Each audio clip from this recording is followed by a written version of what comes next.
বন্ধুরা, কখনো ভেবেছেন সমুদ্রের বুকের উপর বিশাল সেতু বানানো হয় কিভাবে? নিশ্চয়ই ভাবছেন পানি শুকিয়ে ফেলেন ইঞ্জিনিয়াররা। মোটেই না, আসল প্রক্রিয়াটি এত মজাদার যে শুনলে আপনি চমকে যাবেন। তো চলুন না আজকে ঝাঁপিয়ে পড়ি ইঞ্জিনিয়ারিংয়ের জাদুর জগতে। প্রথমে সমুদ্রতলের গোপন রহস্য জানতে ইঞ্জিনিয়াররা পাঠান এক বিশেষ যন্ত্র। সেই যন্ত্রটির নাম হলো সমুদ্রতল স্পাই। এই স্পাই মাটির নিচের প্রতিরোধ ক্ষমতা মাপে। যন্ত্রটা যতটা নিচে নামে মাটির স্তর ঠিক ততটা বদলায় আর প্রতিরোধের মানও পাল্টায়। হঠাৎ মান বেড়ে যায় অনেকটা, মানে পৌঁছে গেছে পাথরের শক্ত স্তরে।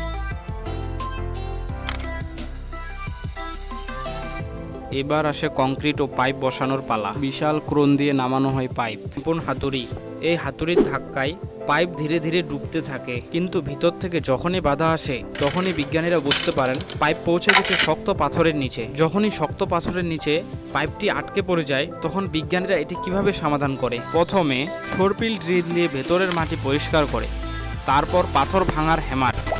এই হ্যামার শুধু পাথর ভাঙে না, পাথরকে একেবারে চূর্ণ করে দেয়। এই হ্যামার এতটাই শক্তিশালী যে বিশাল বড় বড় পাহাড় ও পাথর সবকিছুকে নিমিষেই চূর্ণ করে দিতে পারে। পাহাড়ের নিচে বড় বড় সুড়ঙ্গ ও সাময়িক ঘাঁটি তৈরি করার জন্য ওই হ্যামার ড্রিল ব্যবহার করা হয়। আপনি জানলে অবাক হবেন, এরপরে ভাঙ্গা পাথর বের করতে ব্যবহার করা হয় বাতাসের ঝড়। বলুন তো কিভাবে?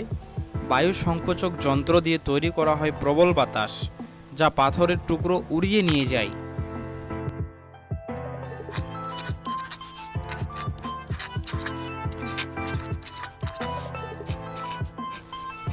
এবার আসে মূল কাজ।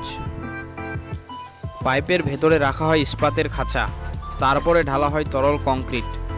একটি পিলারে এমন পাইপ থাকে ঠিক 18টি। এরপরেই আসে সবচেয়ে চালাকির অংশ। পাইপের উপর বসানো হয় জল নির্ধারক কাঠামো। আপনি কি ভাবছেন জল নির্ধারক ব্যবস্থা রাখার পরও ভিতরে পানি ঢুকবে? এজন্য ইঞ্জিনিয়াররা ভিতরের ব্যবস্থাকে আরও শক্তিশালী করতে ভিতরে এক ধরনের বিশেষ ব্যবস্থা রেখেছেন। ভেতরে আছে জল ধারণ পাত্র। ভেতরে যদি কোনো কারণে পানি ঢুকেও পড়ে তাহলে সেটি সেখানে আটকে পড়বে।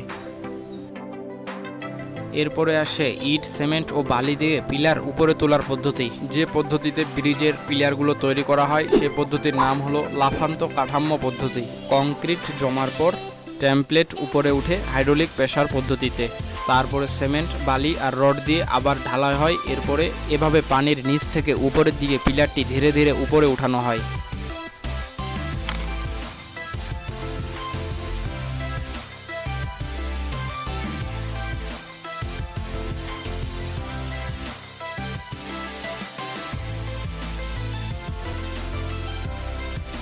একটি সেতু নির্মাণের জন্য ওই দেশের সরকারকে কোটি কোটি টাকা ব্যয় করতে হয়। তারপরে পানির উপর দিয়ে চলতে থাকা প্রতিটি মানুষের জীবনযাত্রার মান হয় আরও উন্নত।